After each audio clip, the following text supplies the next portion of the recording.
რუსებმა სამხედრო ხასიათის ცვლილებები ფინეთის მიმდებარე რეგიონში ორ დონეზე გაატარეს. მათ მნიშვნელოვნად შეცვალეს საკუთარი სამხედრო ორგანიზაციული წყობა და ასევე რამდენიმე ცვლილება განახორციელეს სამხედრო ბაზებშიც. თუმცა უნდა აღინიშნოს, რომ ორგანიზაციული ცვლილებები ჯერ კიდევ შედარებით ადრეულ ეტაპზეა. რაც შეეხება ბაზებს, მიუხედავად იმისა, რომ ინდივიდუალური ცვლილებები საკმაოდ მრავალრიცხოვანია, ჯამში ისინი ჯერ არ არის განსაკუთრებით საყურადღებო. თუმცა რამდენიმე მიმართულებით ამ ცვლილებებს შეიძლება გარკვეული სიურპრიზის ეფექტიც ჰქონდეს. ამრიგად მრავალი რამ ხდება ამჟამად და ვითარება კვლავაც დინამიურად ვითარდება.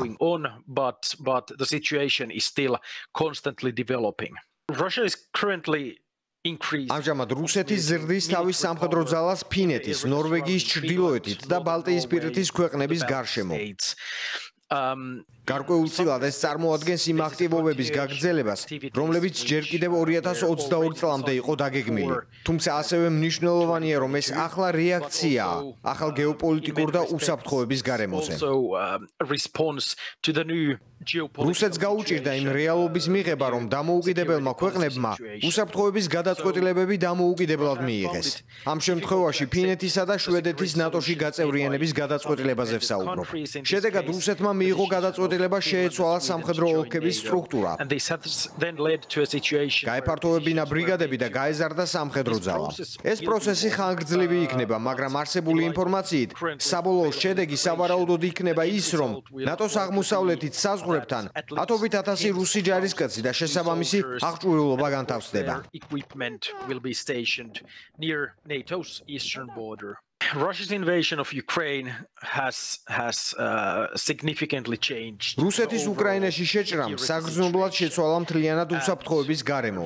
რუსეთისა და ევროპის ქვეყნებს შორის ურთიერთობებმა, ან ზოგადად მთლიანად დასავლეთთან ურთიერთობამ, პრაქტიკაში არაჩვენა გაუმჯობესების არანაირი ნიშანი. ამიტომ სანამ რუსეთი აგრძელებს ომს უკრაინაში, ამ ურთიერთობების გაუმჯობესების რეალური პერსპექტივაც არ ჩანს.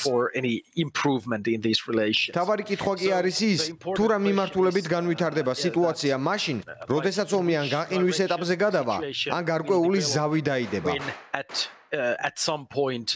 ეს შესაძლოა ჯერ კიდევ შორს იყოს, რადგან მოლაპარაკებები დიდ პროგრესს არაჩვენებს და ასევე ძალიან მოსაუდნელია, რომ თუნდაც ომი გაიყინოს ან ზავი შედგეს, რუსეთის მტრული განწყობა დასავლეთის, განსაკუთრებით კი ნატოს აღმოსავლეთ წევრი ქვეყნების მიმართ მაინც გაგრძელდება.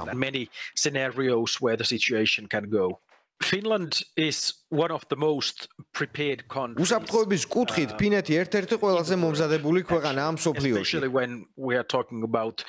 განსაკუთრებით, როდესაც საქმე ეხება მსგავსი ტიპის სამხედრო საფრთხეებსა და კრიზისულ სცენარებს. გამოთქმა, რომ რუსეთი არასდროსაა ისეთი ძლიერი, როგორიც ჩანს და არც ისეთი სუსტი, როგორიც ჩანს, გულისხმობს, რომ რუსეთის სამხედრო და ეკონომიკური შესაძლებლობების გაუთვალისწინებლობა არავითარ შემთხვევაში არ შეიძლება. რუსეთს უარეს შემთხვევაში შეუძლია ყველანაირი უსიამოვნო სიურპრიზების მოწყობა. მეორე მხრივ აუცილებელია გავითვალისწინოთ, რომ რუსეთი არის ქვეყანა მნიშვნელოვანი შიდა პრობლემებით. და ის არ არის ყოვლის შემძლე. მას არ შეუძლია ყველაფრის გაკეთება, რაც უკრაინაშიც მკაფიოდ გამოჩნდა. მნიშვნელოვანია, რომ რუსეთს მიუდგეთ სათანადო სიფრთხილით, რადგან ეს ქვეყანა ამ ეტაპზე ნამდვილად არ არის ჩვენი მეგობარი. თუმცა ამავე დროს არ უნდა მივუდგეთ ამ ვითარებას გადაჭარბებული შიშით, რადგან ყველა კრიზისული სცენარი და რისკი შეიძლება გადაიჭრას სათანადო მზადყოფნის პირობებში. რასაც ფინეთი ამჟამად ძალიან აქტიურად აკეთებს.